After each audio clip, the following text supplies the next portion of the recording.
als meus pares també els va afectar la Guerra Civil. El que passa és que ells van rebre les conseqüències, l'època de postguerra, no? El passar gana, el que no els poguessin canviar les sabates sempre que feia falta, doncs això és la postguerra, realment, no?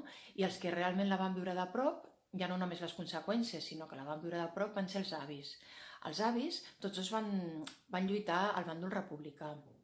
Tota la meva família, menys jo, que ja sóc nascuda a Barcelona, van néixer i es van criar en una colònia que hi ha a la Plana de Vic, que hi havia, millor dit, a la Plana de Vic, que es deia Còdol Dret. Era una colònia de 300 habitants, no arribava a ser ni un poble. Aquesta colònia vivien tots d'una fàbrica tèxtil que hi havia. I aquesta fàbrica es va cremar a finals de la Guerra Civil. Per què? Doncs perquè la colònia estava posicionada al bàndol republicà i això van ser les seves conseqüències. Clar, després que es cremés aquesta fàbrica, molta gent del poble, de la colònia, van haver de marxar a viure a altres llocs, a treballar a altres llocs més llunyans i clar, això va afectar molt a la colònia. Després, passats anys, el dia 1960 i pico, aquesta colònia va desaparèixer perquè va haver de passar el pantano de Sau per sobre i llavors aquí sí que tothom va haver de marxar i no hi havia més, ja no es podia viure allà i tothom va haver de buscar-se la vida en altres llocs.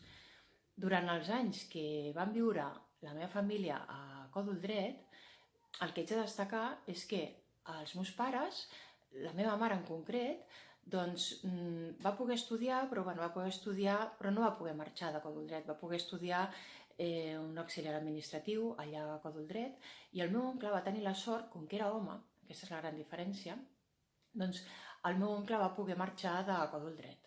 Al ser home, el meu avi va lluitar per ell perquè estudiés. I ell va marxar a estudiar al seminari, ell volia ser capellà.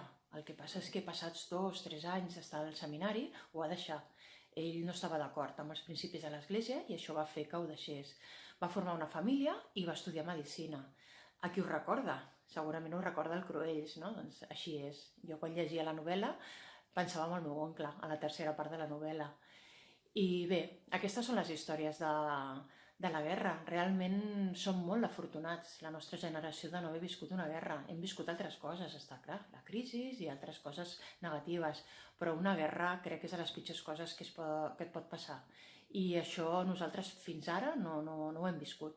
Hem d'estar contents i orgullosos i valorar el que tenim, perquè no tothom ha tingut les mateixes oportunitats a la vida, no?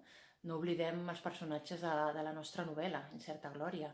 Eren molt joves i no van tenir oportunitats degut a la guerra. Doncs hem de valorar el que tenim, això sempre.